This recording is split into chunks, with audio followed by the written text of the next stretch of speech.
The city wanted me to take better care of my gardens, so I had them approved by the local Nature Conservation Association, by Usariamasim for Obi-Wan. The guys at Pro Revenge argued that it better belongs here, so here I am. My house is surrounded by 2 gardens, one in the front, facing the street, and one in the back, bordering my neighbor's gardens. When my parents and grandparents moved into our house 26 years ago, they planted a thick hedge around the entire property. They also installed a rose arch over the pathway to our front door, and my grandfather was always busy keeping up the garden, planting, weeding, keeping everything very tidy. My grandfather died in 2002, and after that, the garden was neglected for a few years as my parents were still working and my brother and I were in university/school. But then, ca 2005, my mum read something that we should plant stuff to help the bees, and she took over the gardens, planting lilac, rhododendron, roses and various berries. Later we decided to also install raised garden beds with various kitchen herbs. My mum is now over 70 years old and has officially given the house over to my brother and me, so that we won't be taxed on inheriting it when she dies. Since then, I've been sporadically taking care of the gardens. I like them in their wild shape with all the birds, bees, bumblebees and butterflies flying around. In autumn we get hedgehogs, and we've been visited by a fox recently, which sent my cats into a panic. Then, recently, we received a letter from the city stating that our garden was interfering with the safety of the street, because the hedge was overgrowing the pavement and contained poisonous berries which were a danger to children. Now, my brother trims the hedge every month to make sure nothing is overgrowing the pavement in any way, and while the berries are poisonous, to get to them you'd have to be quite resilient because they're surrounded by thorns. They are also known to be ideal food for some local birds. So, I contacted our local Nature Conservation Association and asked if they would like to have a look at our gardens and maybe tell us if we could improve anything to make them even more nature-friendly. They came, looked around and then told us they rarely see gardens so in touch with nature. They approved our gardens as especially nature-friendly and contacted the city to tell them that from their point of view, any changes would be considered unfriendly to nature, and since our city prides itself with once being one of the green capitals in our country, they had to budge. Don't mess with my gardens. We can only get 1 hotel room now, okay, by user the milk jug. Many years ago I used to work for a company that did a lot of traveling. We're talking 12 to 20 hours a day in a truck with another guy, often for 5 to 10 days at a time. When we stopped at hotels, which was not every night, sometimes you slept in the truck, we would get separate hotel rooms so you would have a little bit of personal space. There was a per diem rate, and as long as we kept the hotel rooms under that rate it never was an issue. Well, after about 15 years of this, the company suddenly decided that separate rooms was costing too much money. We had to share rooms now, regardless of the cost. The job market was fairly good at this point in time, and a few guys basically quit on the spot, and the rest complained a lot. Now this actually created 2 forms of malicious compliance. The first one is, instead of looking for a moderately priced hotel, often the drivers would max out the accepted rate. For example, often we would drive out of major cities and stay in the suburbs where hotels and motels are cheaper. Not anymore. You'd find the really nice hotel downtown, and you'd have to pay for parking down there too for the truck, so you expense that also. Then some guys took the policy a step further, and would walk into hotel, and say, "I'll give you the max rate for this room." They would chat up the hotel desk, explain the situation, and deliberately overpay for the room, spending every cent they could underneath the max rate, just to cost the company a bit more money. The second bit of malicious compliance took a bit more conniving behind the scenes. Shortly after this change was made, it just so happened that the head manager of the company needed to head out on one of these trips, which was a relative rarity. Through some backdoor dealings, a few of us managed to get the most obnoxious, smelliest driver on the scheduled with him. This guy was a bit of a trip. Nice guy, but didn't like to shower very often, talked to your ear off and refused to turn on the radio, was really pretty slovenly, and liked to watch porn really loud on the TV in the hotel room. Wasn't the brightest bulb either, but was relatively competent at his job and easygoing otherwise. After sharing a hotel room with him, for one night, the manager decided he needed his own hotel room. We made sure everyone in the company knew the manager would not even hack it for more than one day sharing a room, and this caused some pretty strong strife. A few more good guys quit. Shortly thereafter they reinstated the policy of individual hotel rooms. But now the damage had been done. Some of the guys really liked staying downtown. So the parking fees for the trucks went up, and the overall cost of the hotel rooms went up too. Wasn't made redundant like everyone else in the company, so kept showing up to work until the end to do nothing, by user velocity_boy00. This story is from June 2012, a week or so short of 10 years ago. I have generalized my exact work for anonymity. This story takes place in Australia, where we have very stringent laws around employment, firing, hiring, redundancies, maternity, etc. etc. Little bit of background: I had started working for this particular company in March 2011. I was hired basically on the spot once I demonstrated my knowledge of the product that I would be working on, and started 2 days later because of a deadline that had to be met. I had a very specific contract for what I did. I was thrown in the deep end. A sleepless 7 days followed, but by the end I managed to do a decent job on the first of many products. 2 months after I started, my direct boss, general manager, was let go and not really replaced properly, but a consultant took over their responsibilities.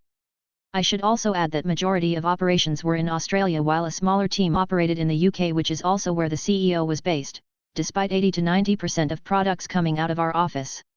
Towards the third quarter of 2011, the CEO's contract ended and not renewed, so the hunt began for a new CEO, who was eventually found and began working also in the UK location. After a very busy 2011, hiring approximately 30 new employees and launching a bunch of new products, business was booming, until the second week of January 2012. By this point upper management couldn't stay on top of everything, bringing in the coup of the parent company to oversee operations in Australia, because we had a lot going on, but the CEO was based in the UK and new. At this point we had a group meeting where we learned the future of the company and that operations in Australia would cease on June 30, 2012, end of financial year in Australia. This was followed by management explaining that everyone except a handful of people would be made redundant with payouts. The handful who would remain will instead be made redundant after finishing their projects at the end of 2012. So over the next 5 months, as operations were slowly winding up and people started to exit the company, I'd lined up a few job interviews. One of these was my dream job, based in Europe, working in the exact field I wanted to be in. I kept this quiet, telling only a handful of my closest friends at my still current job. The recruitment process took quite a few weeks, many late-night Skype interviews, general chats. It was a big job and a massive interview process, and towards the end of May, I'm still in the running for this dream job, and by this point, pretty much everyone knows, wishing me luck. Around comes the start of June, and everyone starts to get their redundancy letters, giving them 28 days of official notice outlining their pay schedules and all legal entitlements. When I say everyone, I mean everyone, except me. I find this very strange, but quickly realize it's because if I hand in my notice, I won't be entitled to a payout and the company gets to save a few $1,000s. This is where my malicious compliance kicks in. I keep quiet and don't say anything. By about the second week of June I find out that I didn't get my dream job, and I tell one other person but make sure they don't tell anyone else. Fast forward to the last week of June, and now there's just 7 employees including me left in the office alongside the GM, COO and CFO. Everyone, except me, has packed up their desks, and at this point just showing up to basically be social and reminisce. On the second last day, I run into the COO. Remember, he was from the parent company brought in to oversee the winding up of operations, next to my desk, and he goes, "You must be saddened that tomorrow is the last day." Casually I respond with, "Oh, is it? I know it'll be quiet, but I didn't realize it's my last day." He takes a closer look at my desk, still not packed up, has the most confused look on his face and responds with, "Yeah, it's everyone's last day. Why wouldn't it be your last?" "Oh, I never got a redundancy letter." At this point I can see the expression on his face go from "huh" to "oh shit." In the hope that I would get a different job and resign so I don't get redundancy entitlements, among everything else going on, between the GM, COO and CFO, they forgot to issue me an official redundancy notice. At this point he realizes all this and goes, "Oh, come and see me in my office in 30 minutes. Half an hour later, I go to his office. He's sitting there with the CFO by his side but also kind of behind him. There are a few papers on the desk. I sit down and he starts, "Sorry we didn't do this properly at an earlier point, but here is all your redundancy paperwork." The first piece of paper is the official letter. I pick it up, start reading, and the first thing that catches my eye is the date. It had been backdated to 27 days previously. Now this is a 2-copy letter that needs to be signed by both employer and employee. I put it down and go, "That's not today's date." He gets flustered and responds with, "Sorry we forgot to get to you, but the notice was issued on that day." Me, it might have been issued then, but this is the first I'm seeing of it, and you'll note it hasn't been signed by me. Him, yes, but you knew this was coming. Me, I did, but I assumed I'd be retained for longer because I wasn't given official notice. Him, what do you want us to do now? Me, put today's date on it and I'll sign it. Him, but legally we need to wrap up operations before the end of the month, we can't do that. Me, you could try to fire me instead, but I don't think Fair Work Commission would be satisfied with your reason of me not wanting to sign a falsified redundancy letter. By this point he's very flustered, meanwhile I'm just laughing my ass off in my head. Him, okay, let me change this for you. He disappears, comes back with another copy with the correct date. Okay, here you go. Me, I'm not signing this yet. Him, why not? Me, well, I've got 28 more days of legal employment now, which means I'm owed an extra day and a bit in annual leave in my final pay schedule. He looks at the CFO and the CFO looks at him and nods in agreement. He changes my payout schedule, adding another day of annual leave to it, prints it out and hands it to me. I carefully look over everything, it's all in order now, I sign the paperwork, we both get copies. Him, so what will you be doing here for the next 28 days? Me, nothing, I'm not coming back after today. Him, but you are legally employed for another 4 weeks, we can't be paying you for nothing? You should help out the IT guy and pack up some boxes. Me, there's nothing in my contract about packing up boxes, so I won't be doing that. Also, if you read my contract, it says I'm employed to work on this one specific project only and any other work outside of this needs to be agreed on separately, and since you sold my project to the competition yesterday and is no longer at this company, I have no further contractual obligations to fulfill. By this point the CFO is barely holding in his laughter. Him, well, that's not fair, we have to pay you an extra month for nothing. Me, that's not my problem, my contractual obligations have been fulfilled. I'm going to pack up and go home at 5 p.m. Him, okay, please make sure it's not before 5 p.m. I get back to my desk and pack it up in less than 5 minutes, put all my personal belongings in a box. And just sit around doing nothing. One of my colleagues who was remaining for a few more months comes over and asks what was all that about. I explain everything in detail, he lets out the biggest booming laugh, goes to his office, closes the door and continues laughing. 15 minutes later, the CFO comes over and goes, you don't have to stay until the end of the day, you can take off whenever you want. And this is the story of how I got an extra month's pay due to management's incompetence. My boss said sue me, so I did, by user Anubis3210. I was 19 when this happened. I'm a plus-size girl who's confident in my body. I've been working at the same big chain restaurant since I was 15 years old. It was my first job.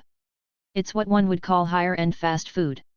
When I went to college I transferred stores and began working at the same place in another city. Everything was going great for about a year until we got a new boss. Immediately he singled me out and told me I needed to stop dressing the way I do because it was going to lead to men harassing me. He would say this daily to me and also told me graphic stories of sexual assault he had witnessed at our workplace because of leggings. One day I stood up to him and told him it's not appropriate that he says this stuff, especially given all the people under the age of 18 we worked with. Later into his first week he yelled at me for something minor and told me I should just quit because he's going to find a way to get rid of me. So I did. He was transferred to another store and I came back under a new boss who was amazing and understood what the previous boss had done was wrong. I worked without incident for a month and then my original terrible boss came back. Again he singled me out and tried to make me uncomfortable by telling me I was going to get harassed. This time I fought back. I told him straight up if he continued I would sue him and the company for doing nothing after I reported it. He laughed at me and said go ahead and that I would never get a dime from the company. Cue malicious compliance. I quit on the spot that day and contacted a lawyer who advised me to file a complaint against the company with the EEOC for sexual harassment and retaliation. After a long year of waiting the company agreed to a mediation by an outside neutral party. I negotiated and was awarded $15,000 in damages. I'm not sure what happened to him but the company must be pissed. He messed with the wrong pre-law student. Edit, spoke to an old co-worker. He's still employed by the company. Boss did not like the look of the bulk mailing stamp, told me to remove it. Cost the company over $220,000, by user Brightrick. Back in the 1980s I worked for a sporting goods company as a catalog designer. Small company, privately owned. I was the entire advertising department. I created 4 catalogs a year, these were responsible for most of our mail order sales, pre-internet, to the tune of around $700,000 a year. We sent the catalogs via bulk mail using a mailing service. This let us send them for a much discounted rate. To do this required the use of a bulk mail permit, and placing the permit info on the mailing area of the catalog. Technically it's called a fiche. Enter a new boss, call him Ron. I was number one, the only one, in my department. For some reason the company owner hired Ron as a favor to a friend. From day one he was micromanaging, questioning everything, and screwing up my very tight schedule. This was before computers were common. Everything was by hand. Literally typing out copy and reducing it on a photocopier to fit. Developing the photo film myself, making prints, etc. The actual printer had to add screens to the photos so they'd print, burn metal plates, and so on. All time consuming and expensive. Deadlines could not be missed. So I was stuck with several 16-hour days come crunch time. I was complaining to the owner, but he really couldn't care less. I really wanted to stick it to Ron and the opportunity presented itself. Constant threats of "my way or you're fired" were getting to me. The latest pre-summer catalog was done. Summer was our big season. I had to give him my mock-up, photocopied sheets stapled together, of the final catalog for his approval, a new step added after he demanded it. He looked at it and sent it back with several pointless revisions. And a note to remove that ugly permit box because it was not needed. Where he worked previously stuffed their mailers in envelopes, the envelopes had the fiche, but their mailer did this last step. I simply asked him to initial the changes as this was the final approved version and was going to the printer the next day. There was no time to check it again. So he did. I knew it would be a total mess and it's something I would never have done in the past. 50,000 catalogs printed and shipped directly to the mailer. The day they arrive at the mailer the boss gets a call from the sales rep: "We can't mail your catalogs." Boss storms into my area of the building and is literally screaming. Ron is now pissed and yelling at me, joined by the boss. I swear, spittle and froth, vein bulging screaming. Minimum 2-week delay, wasted money, lost sales. I explain what happened, the threat to fire me, and showed the owner the changes to the final copy. Initialed by Ron. He was going to give Ron a second chance until the bill came in from the printer. They had to stamp 50,000 catalogs by hand. We had to rent their permit, since that's what was on their stamp. Rental and labor was almost $8,000. Adjusted for inflation that's $20,000. Plus our early summer sales boost was off by almost $50,000 from previous years. Or $200,000 adjusted for inflation. Ron was fired. I was left alone after that.